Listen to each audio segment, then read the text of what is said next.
Truk bantuan terus bergerak melalui Rafah, perbatasan Gaza dengan Mesir, pada hari ini, hari ketiga gencatan senjata di Gaza.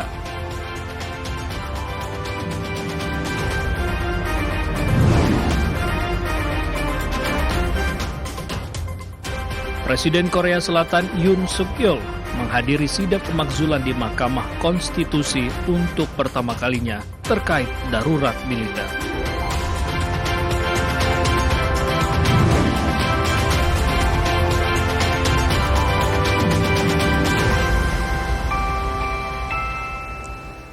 Selamat malam saudara, Dunia Dalam Berita kembali hadir menjumpai Anda tentunya dengan beragam informasi dari mancanegara. Malam ini bersama saya, Tengku Fajri, dan inilah menu utama Dunia Dalam Berita. Kami awal informasi menu utama Dunia Dalam Berita dengan pengiriman bantuan ke Gaza setelah gencatan senjata, Rusia serang kapal terbang militer Ukraina, kebakaran hotel di Turki, serta penyelamatan korban gempa bumi di Taiwan.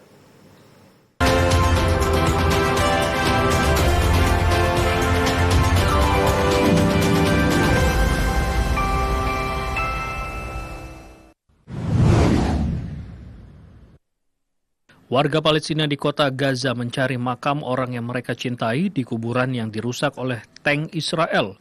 Pemakaman Sheijaya di kota Gaza diratakan oleh tank dan bulldozer Israel selama perang. Warga Palestina menggali tanah untuk mencari kuburan dan jenazah kerabat mereka. Salah seorang warga Palestina, Atef Jundia, mengaku lega dengan gencatan senjata di Gaza sehingga mereka bisa mencari kuburan ayah, kakak dan adik iparnya. Namun ia tidak menemukan jenazah mereka di kuburan. Sementara itu, truk bantuan terus bergerak melalui Rafah, perbatasan Gaza dengan Mesir, pada hari ini 21 Januari, hari ketiga gencatan senjata. Kantor PBB untuk Koordinasi Urusan Kemanusiaan menyebutkan 915 truk bantuan memasuki jalur Gaza pada Senin 20 Januari. PBB menyatakan sekitar 630 truk bantuan memasuki Gaza dan setidaknya 300 diantaranya menuju ke wilayah utara, tempat para ahli memperingatkan akan terjadinya bencana kelaparan. Kesepakatan gencatan senjata mengharuskan 600 truk berisi bantuan diizinkan masuk ke Gaza setiap hari selama 6 minggu gencatan senjata pertama, termasuk 50 truk yang membawa bahan bakar. Setengah dari 600 truk bantuan akan dikirim ke bagian utara Gaza. Di Khan Yunis, Gaza Selatan, warga Palestina mengantre untuk menerima distribusi bantuan yang didistribusikan di Pusat Badan Bantuan PBB untuk Palestina UNRWA hari ini. Masing-masing warga mendapatkan satu kotak persediaan makanan. Afghanistan Islami Imarat atau Amerika Muttahida Iyalatun Amerika Serikat membebaskan seorang warga Afghanistan yang dihukum oleh pengadilan Amerika atas tuduhan penyelundupan narkoba dan terorisme dengan imbalan 2 warga negara Amerika yang ditahan di Afghanistan. Para pejabat Afghanistan mengatakan pria tersebut, Khan Muhammad, telah mendarat di ibu kota Afghanistan, Kabul, setelah dibebaskan. Khan dijatuhi hukuman penjara seumur hidup pada tahun 2008 oleh pengadilan Amerika Serikat. Kementerian Luar Negeri Afghanistan menyatakan pertukaran tahanan tersebut merupakan hasil perundingan panjang dan produktif antara pemerintah Afghanistan dan Amerika. Khan ditangkap di Afghanistan Timur pada tahun 2006 dan diekstradisi ke Amerika Serikat setahun kemudian menurut situs DOJ.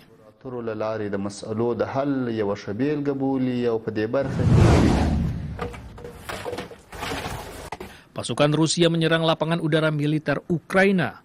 Kementerian Pertahanan Rusia menyatakan selama 24 jam terakhir, pasukannya juga menyerang tempat perakitan dan penyimpanan kendaraan udara tak berawak Ukraina serta depot amunisi.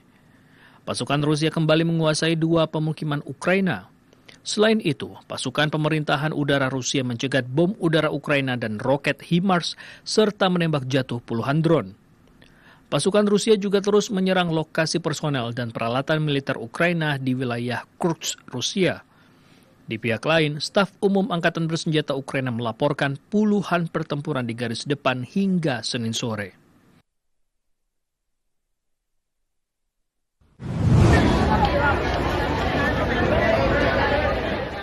Presiden Kolombia Gustavo Petro mengumumkan keadaan darurat di Cucuta, wilayah timur laut negeri itu yang didera kekerasan oleh pemberontak gerilyawan Tentara Pembebasan Nasional atau ELN melawan faksi bekas pemberontak FARC yang telah menyebabkan 80 orang tewas dan 11.000 orang mengungsi. Dalam unggahan di media sosial, Presiden Petro menyatakan keadaan kerusuhan internal dan darurat ekonomi di wilayah Catatumbo dan menunduh faksi-faksi yang bertikai telah kehilangan akal.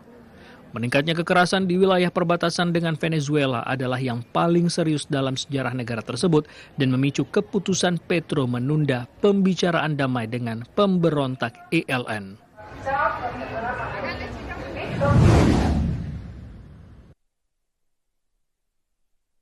Bencana tanah longsor melanda Pekalongan, Jawa Tengah, mengakibatkan sedikitnya 18 orang tewas dan belasan lainnya dilaporkan hilang.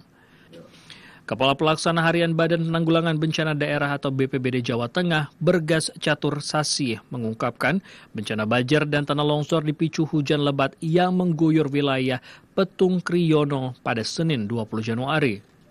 Kebakaran Hotel Grand Kartal di Resort Ski di Kartalkaya, Bolu, Barat Laut, Turki menewaskan sedikitnya 10 orang dan melukai 32 lainnya.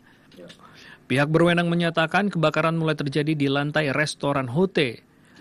Musibah kebakaran ini terjadi saat ada 234 tamu di hotel yang eksteriornya terbuat dari kayu. Gempa berkekuatan 6,4 skala Richter mengguncang Taiwan Selatan tepat setelah tengah malam pada Selasa 21 Januari yang menyebabkan kerusakan ringan pada bangunan dan luka ringan di wilayah kota Tainan. Rekaman dari Departemen Pemadam Kebakaran Kota Tainan menunjukkan warga dipandu keluar dari gedung yang rusak oleh tim penyelamat membawa serta seorang bayi. Rekaman drone menunjukkan atap-atap dan dinding bangunan runtuh, menyebabkan banyak orang terjebak dan terluka. Petugas pemadam kebakaran berhasil menyelamatkan 15 orang.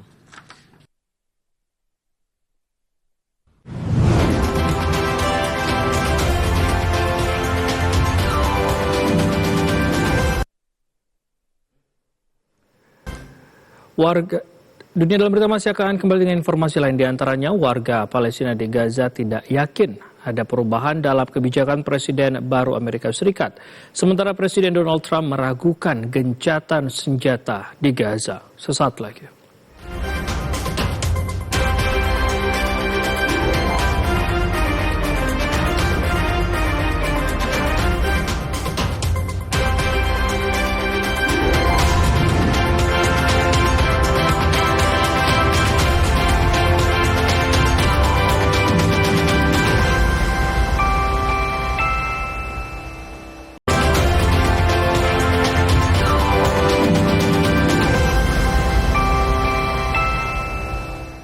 Terima kasih Anda kembali menyaksikan Dunia Dalam Berita. Saudara, perwakilan Perserikatan Bangsa-Bangsa berharap kelancaran implementasi perjanjian gencatan senjata di Gaza, Palestina. Sementara itu Presiden Amerika Serikat Donald Trump yang baru saja dilantik menyatakan keraguannya atas kesepakatan gencatan senjata di Gaza. Perwakilan banyak negara di PBB telah menyatakan harapannya untuk implementasi penuh perjanjian gencatan senjata di Gaza antara Israel dan pejuang Palestina Hamas. Pada pertemuan Dewan Keamanan PBB yang digelar Senin waktu New York, Amerika Serikat, Sekjen PBB Antonio Guterres memuji kesepakatan antara Palestina dan Israel mengenai gencatan senjata dan sandera. Namun Sekjen PBB menekankan bahwa upaya masih diperlukan untuk memastikan gencatan senjata yang komprehensif. Di Khan Yunis, Gaza Selatan, pengungsi Palestina mengatakan mereka tidak yakin akan ada perubahan di Gaza jika Amerika Serikat berada di bawah pemerintahan Presiden Donald Trump yang baru dilantik. Warga Palestina mengatakan Joe Biden tidak berbeda dengan Donald Trump. Semua menteri Trump adalah sekutu Israel dan mendukung Israel. Pada prinsipnya, tidak ada Presiden Amerika Serikat yang berbeda dalam mendukung pendudukan Israel dan penolakan mereka terhadap hak-hak rakyat Palestina. Trump mungkin tegas dalam mengambil keputusan dan mengetahui yang lebih diinginkannya dibandingkan Biden. Warga Palestina berharap Trump bersikeras mengakhiri perang dan tidak membiarkan Israel mengulanginya. Presiden Amerika Serikat Donald Trump yang baru dilantik menyatakan keraguannya terhadap perjanjian gencatan senjata di Gaza.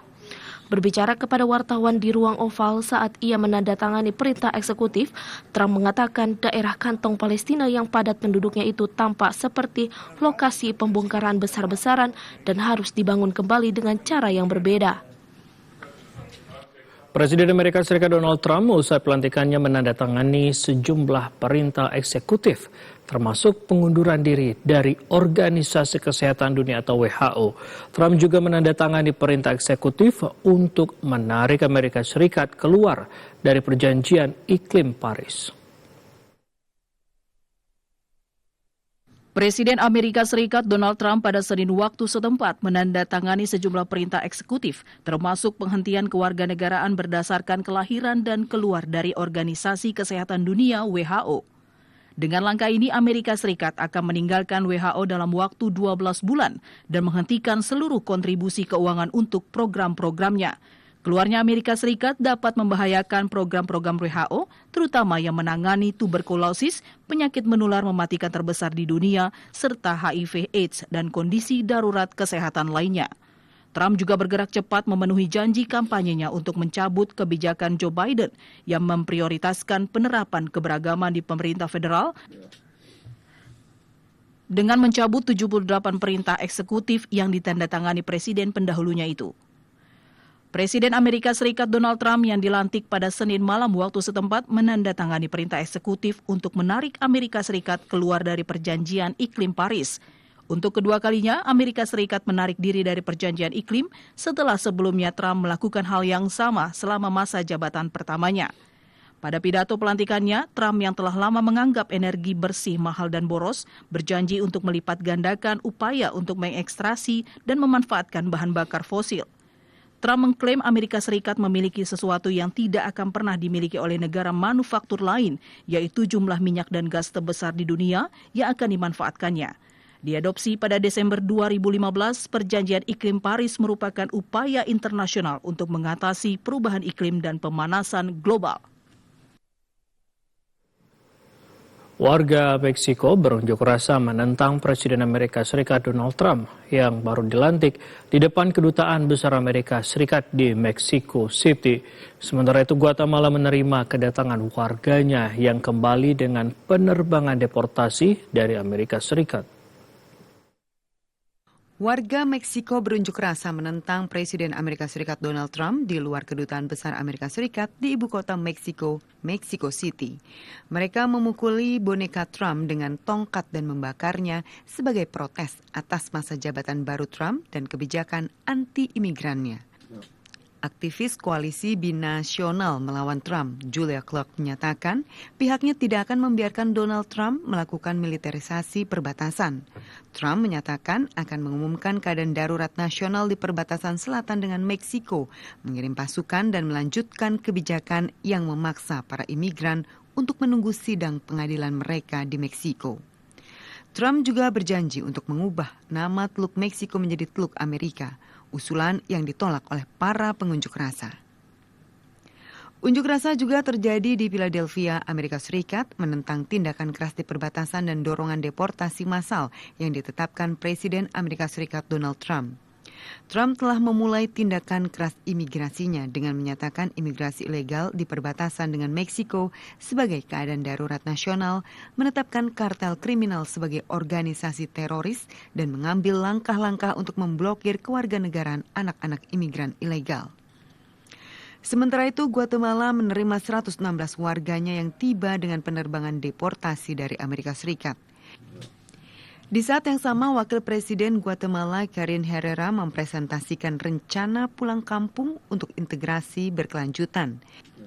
Rencana itu bertujuan agar setiap warga yang kembali menerima perlakuan yang bermartabat dan memiliki akses serta kesempatan untuk membangun kembali kehidupan mereka di Guatemala. Rencana ini mencakup pendampingan, bantuan kemanusiaan, dan akses ke program pekerjaan, pendidikan, kesehatan, dan pelatihan pemerintah. Kita beralih ke sorotan lainnya. Presiden Korea Selatan Yoon Suk Yeol untuk pertama kalinya menghadiri sidang Mahkamah Konstitusi untuk pemakzulannya. Sementara itu, para pendukung Yoon Suk Yeol berunjuk rasa di ibu kota Seoul mengharapkan dukungan dari Presiden Amerika Serikat Donald Trump di tengah sidang pemakzulan Yoon.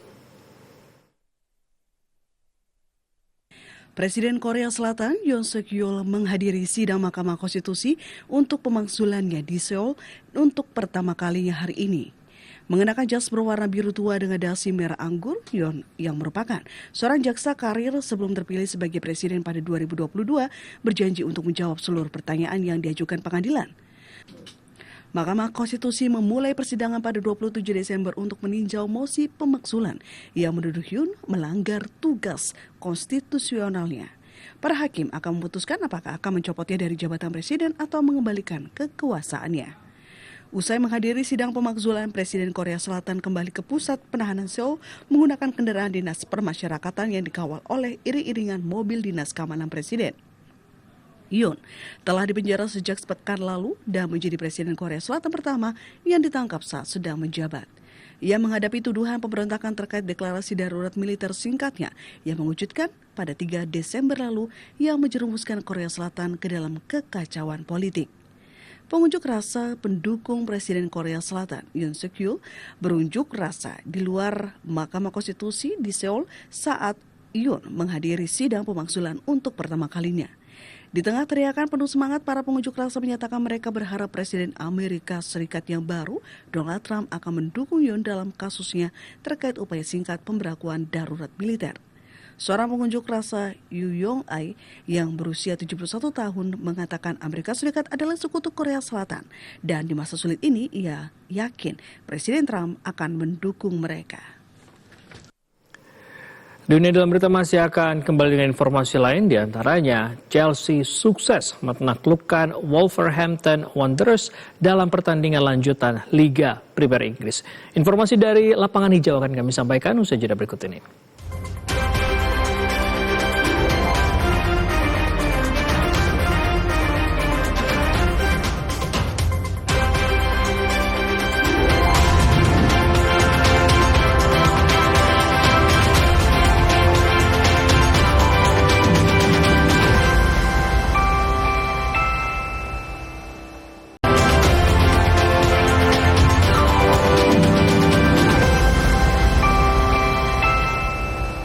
Anda kembali menyaksikan Dunia Dalam Berita.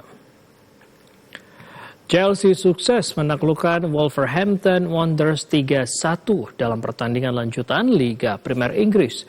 Berkat kemenangan ini, The Blues naik ke peringkat 4 klasemen dengan 40 poin dari 22 laga. Bertanding di Stamford Bridge, London, Inggris, Chelsea mendominasi penguasaan bola dengan 63% perbanding 37% atas Wolves. The Blues mencetak gol pertama di menit 24 lewat bek Tosin Adarabioyo. Memanfaatkan kemelut di depan gawang. Gol ini sempat diprotes pemain lawan sebelum akhirnya wasit mengecek rekaman VAR dan memutuskan gol. Menjelang turun minum, tim tamu menyamakan kedudukan 1-1 lewat bek Matt Doherty. Pada babak kedua, Chelsea menambah keunggulan 2-1 di menit 60. Bek Mark Cucurella mencetak gol meneruskan sundulan Kiernan Dewsbury Hall dari umpan silang Noni Madueke. 5 menit berselang, giliran Madueke yang mencetak gol. Berawal dari tendangan bebas Cole Palmer, bola disundul Trevor Chalobah menuju Madueke yang langsung ditanduk pemain sayap tersebut. Chelsea nyaris menambah pundi gol menjadi 4-1 jika saja bola tendangan Nico Jackson tidak dianulir wasit karena offside. Tidak ada gol tercipta hingga pertandingan berakhir. Hasil kemenangan ini menempatkan Chelsea di posisi 4 klasemen sementara Liga Premier Inggris dengan 40 poin dari 22 laga, menggusur Manchester City ke peringkat 5 dengan selisih 2 angka. Sementara Wolves masih berkutat di papan bawah di urutan ke-17 dengan 16 poin. Masih dari lapangan hijau, pelatih Barcelona Hansi Flick enggan mengomentari peluang timnya menjuarai Liga Champions Eropa pada musim ini dan lebih memfokuskan pada pertandingan melawan Benfica.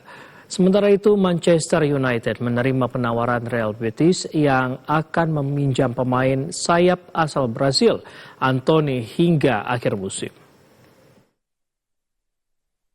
Pelatih Barcelona Hansi Flick enggan membicarakan kans timnya menjuarai Liga Champions Eropa tahun ini. Flick mengungkapkan ia hanya fokus untuk memenangkan pertandingan melawan Benfica pada Selasa waktu setempat. Flick memuji Liverpool yang berada di puncak klasemen Liga Champions Eropa format baru. Liverpool mengoleksi 18 poin dari 6 pertandingan, unggul 3 poin dari tim urutan kedua Barcelona, dan diikuti oleh 6 tim yang memiliki poin sama yaitu 13. 8 tim teratas lolos otomatis ke babak 16 besar, dan 16 tim berikutnya bertemu dalam babak playoff untuk dapat lolos ke babak berikutnya. Benfica saat ini berada di peringkat ke-15 dengan 10 poin. Sementara itu Manchester United telah menerima penawaran pemain sayap Anthony untuk bergabung dengan Real Betis dengan status pinjaman hingga akhir musim. Media setempat melaporkan pada Senin bahwa kesepakatan itu tidak mencakup kewajiban menjadikan transfer tersebut permanen. Anthony yang merupakan pemain internasional Brasil bergabung dengan United pada tahun 2022 dari Ajax Amsterdam sebagai salah satu rekrutmen pertama Erik ten Hag. Anthony adalah transfer termahal kedua Setan Merah sepanjang masa. Klub bahkan harus mengeluarkan biaya awal sebesar 80,75 juta pound atau sekitar 1,6 triliun rupiah untuk meminangnya dari Ajax.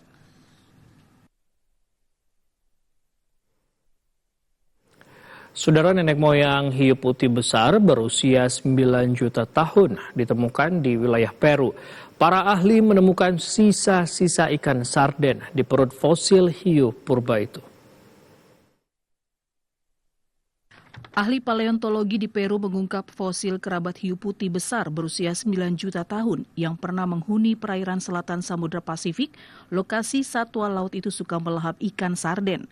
Fosil Cosmopolitodus hastalis yang hampir lengkap ditemukan di cekungan Pisco, daerah gurun panas yang terkenal karena sering ditemukan spesies laut purba yang berjarak sekitar 235 km dari ibu kota Peru Lima. Hiu tersebut diyakini sebagai nenek moyang hiu putih besar.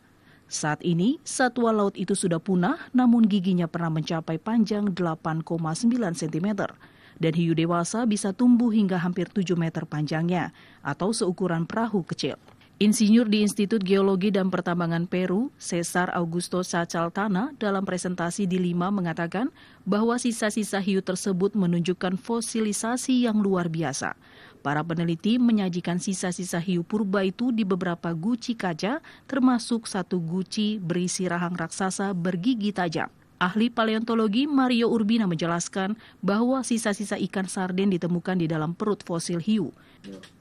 Urbina mencatat bahwa karena ikan teri belum ada ketika hiu menjelajahi laut lepas dan samudra, sarden menjadi makanan pokok predator laut.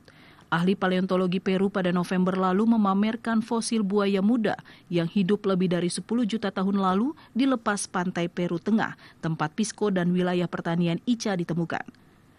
Pada April tahun lalu, para peneliti memamerkan fosil tengkorak lumba-lumba sungai terbesar yang diketahui hingga saat ini yang pernah menghuni Amazon sekitar 16 juta tahun lalu.